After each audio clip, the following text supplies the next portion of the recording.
3 minutes? 3 seconds. Drew, we're going.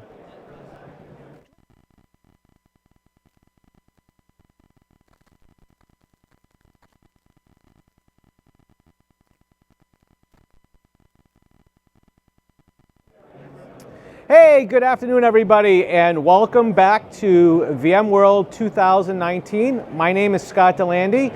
I am with Dell EMC and I am part of the product management team for the Dell EMC storage division. And I'm joined by a well-known figure within the VMware world, Drew Tonnesen. I refer to him as the VMware guru, but I know you actually have like a legit real title. So what do you do? So I do all the VMware and PowerMax array integration, VMware best practices. I have a blog I keep teaching customers how best to integrate the two technologies. Yeah, so you're one of the key guys when it comes to kind of the high-end storage and the integration within the VMware. Right. Excellent. Okay, so what we want to talk about today is we had some really exciting announcements earlier this morning, right? We talked a lot about the strategy around VMware Cloud Foundation, and one of the things that Dell EMC announced in support of that strategy is the ability to have cloud-validated designs with our infrastructure solutions. This included the networking layer, this included the server layer, and it also included the storage layer, right? And really the key reason why we're introducing these validated designs is basically three things, right? The first is to really simplify the deployments of these joint technologies and really reduce the time required, because we can minimize the amount of testing and configuring and all of the things that are typically required to deploy that infrastructure by having these validated designs ready for you to go ahead and consume.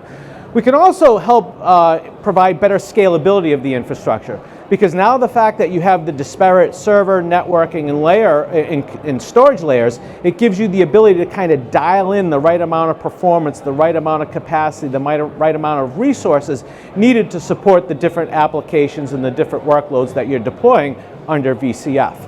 But one of the other real key things, and part of the reason why we're moving in this direction, is to help protect some of the investments that have already been made in the existing infrastructure. We know that there are environments out there where there is excess compute, excess storage resources that are available, and now providing an easy way to be able to plug that in and support the value around VCF makes a lot of sense, and it's something that a lot of customers have been asking us for. So let's drill into the storage piece, because this is one of the things that we're kind of focusing in on as part of the things that are being launched today. So if you're familiar with VCF, this was introduced way back now, it seems. In the initial deployment included the management domain being deployed with vSAN as the storage, and the worker domains basically also being required to have vSAN for the storage layer. What was introduced later last year was the ability to take that and actually connect into external storage, but it had to be an NFS connection in order to do that.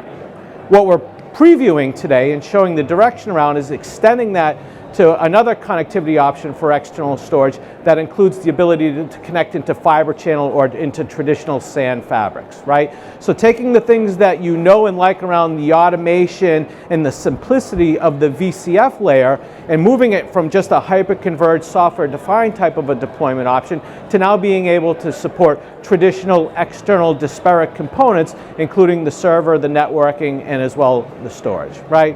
So what the key use cases and really kind of the reasons why people might want to consider extending VCF and using traditional external storage, the big one really seems to be around scalability. We know that there are some VMs out there that are just storage heavy, right? Where you may have a number of VMs that require tens of gigabytes of capacity, but then there might be some that require tens of terabytes of capacity. So in some cases, trying to move those all into an HCI environment requires an awful lot of node technology to keep up with the amount of storage capacity. This again gives you now the ability to kind of scale those independently and dial in the right amount of compute with the right amount of storage, and being able to kind of change those as the environment evolves over time and as things begin to grow.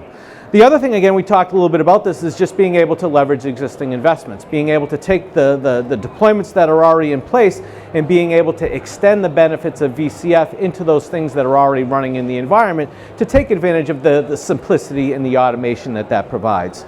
There's also the idea of being able to provide the resiliency or leverage the resiliency in the HA that's already available in that part of the infrastructure. Taking advantage of things like remote replication, being able to run active data centers, where now you've got two physically separate locations that are actually running active, so if one environment becomes unavailable, the other environment, there's not even a need to fail over and recover. That environment is already online and you just continue to run. And it's also about the cloud strategy, being able to leverage a hybrid cloud or a multi-cloud environment, but having a common software stack that's in place that again provides the management and the automation. So to kind of give you an idea of what that architecture looks like, and again we're drilling into the VCF pieces, we've got the components here required in order to do that. So this is your part, Drew. All right, thanks. So this is just the standard VCF architecture.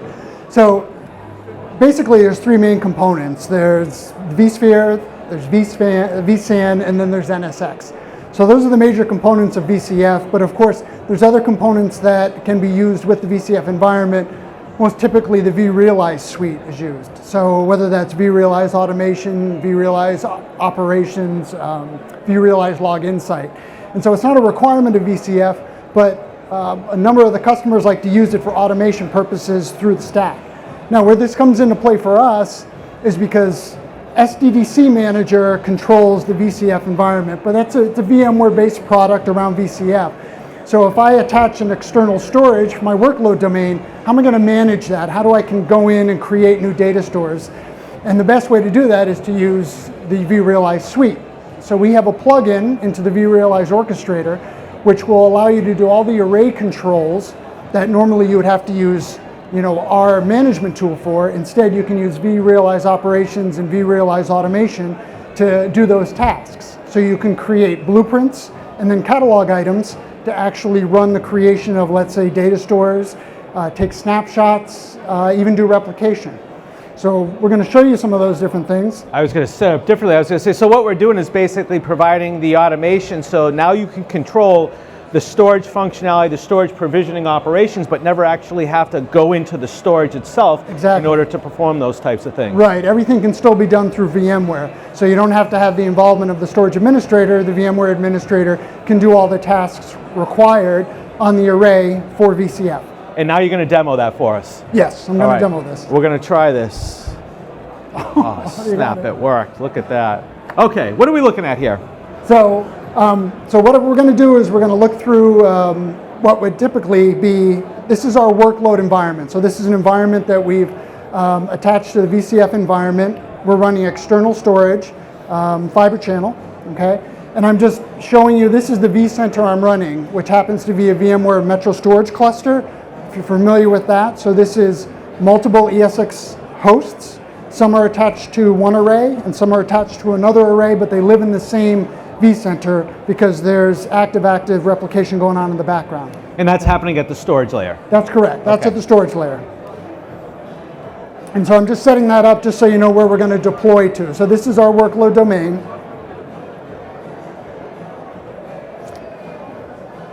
And we're going to come over and go into VRA. So this is the VRA 7.6. I think this morning they announced 8.0, which is going to happen later this year. So this is the latest version currently GA'd.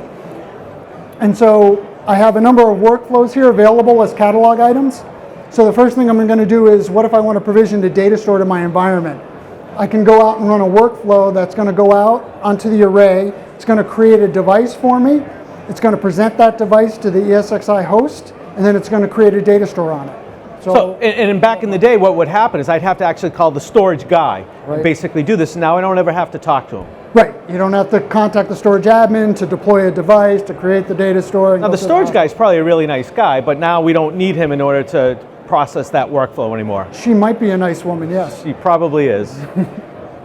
So here you can see this is just the progress finishing with the creation. And if I come out to my same data store, to my same vCenter, you can see my new data store here is created. So I have a VM demo.ds. So now the second thing I'm going to do is, okay, I have my data store out there and I'd like to make a copy of it. And so in order to make a copy of it, I'm going to create a snapshot. And what do we use a snapshot for? So a snapshot is basically a targetless copy of the device. So no additional devices are required. It's just going to go out and take a snap and it's going to be available for use immediately or use later, but it doesn't have to have it doesn't have to have another device in order to copy to. It just does a targetless copy. And in the storage world, we use snapshots all the time, right? We use those to make copies so that we can do backup, create checkpoints, so if there's some kind of application corruption, I can very quickly restore up against that. But we can also use it for things like reporting, for testing. There's all kinds of things we can use these copies for. Right. So again, doing this all through VRA, I create my snapshot. Once I have my snapshot created, if I decide I want to use that snapshot, what I would do is I'm going to create a device, and I'm going to attach the snapshot to the device, which then makes it available for a future purpose. A future purpose might be taking a backup, it might be a development environment, but once I have it available for any other environment. And again, the key point for this is the fact that without something like this, then you're talking to the storage folks to basically go ahead and provide this for you. Take that snap that they created and relink it back up to another VM so that you could actually do something. Exactly, and the coordination of trying to figure out what device is behind what data store so that you know which one to make a copy of is a pain. So this way it's all done for you through the workflow. So once I have that linked device, I'm going to take it and I'm going to present it to a vCenter. In this case, I'm going to present it back to the same vCenter just for consistency. And when I do that, I'm going to have the option to run a resignature on it, which I'll need to because it's a copy of the same device that's already there. And once I have the copy out there, then I can do I can register virtual machines, I can use it for backup or a development test environment. And again, one of the key things about the storage layer is the fact that even though you made a snap, you're not really consuming any additional capacity because you didn't make a copy, you just copied the pointers that represented the data associated with that data store, that VM, and then you're just pointing at it and allowing somebody else to go in there and access it, both for reads as well as for writes. So I can make changes to that. So all our snapshots are what we call no copy, meaning we don't copy over the data to the new device. We only have to copy over new tracks that are changed. So you're not consuming extra space on the array by doing these snapshots. So if you think about it, if you're doing it at the application level and you're creating database copies, you're consuming all of that capacity, right? Correct. So here you can see I have my copied snapshot out here with the typical VMware name. And the last thing I'm going to do is I'm going to take that data store and I'm going to replicate it with VRA, and I'm going to do it in a metro environment. So I have my data store here, and I'm just going to show you that currently that data store has 2 paths, and those paths are just to the one array, right? Because it's just has no replication, that single device, and it just has the 2 paths which are here. You can see by the, look at the LUN number is important. So 74 is the current LUN number for that particular device. And once I have the workflow here, which I'm going to run, it's going to go and create the secondary device on the other array, and it's going to set up replication for me and sync those 2 devices together. And it's not just replication, this is active-active, so you have both sides taking reads and writes at the same time. Right, it's an HA solution, right? 2 arrays, single device, single data store. The vCenter, all the vCenter sees is a single data store, even though that data store is represented by 2 different devices on the bottom. Right. And this doesn't require the host to be clustered. This could just be a single... Correct. It could just be, you could have just a single Linux server out there, a physical Linux server, and you present the device to it, and it could see both paths to both different arrays. And again, the value of this is that now if one side becomes available, if one of the arrays or paths to the arrays or whatever goes offline, nothing happens. Everything just continues to run magically from whatever the active relationship is. So you can see here I now have a second LUN, which is number 6. So that's going to the other array. So I have what's called a cross-connect configuration. Each host sees the array on the other side. So if I lose one array, which never happens, but if I lost one array, I would have the other array. I would not lose access to the virtual machines attached to the data store. All right, and that's it. That's pretty cool stuff. Excuse me? We have a question. We are still using snapshots. You can use snapshots in combination with the replication. With the replication. So I can have those things running active, and if I decide on that secondary site is my failover site, I want to create copies here because I want to test my DR plan, but not have to suspend the relationship to do that. People do that all day long. It's a very, very common use case for that. Yes.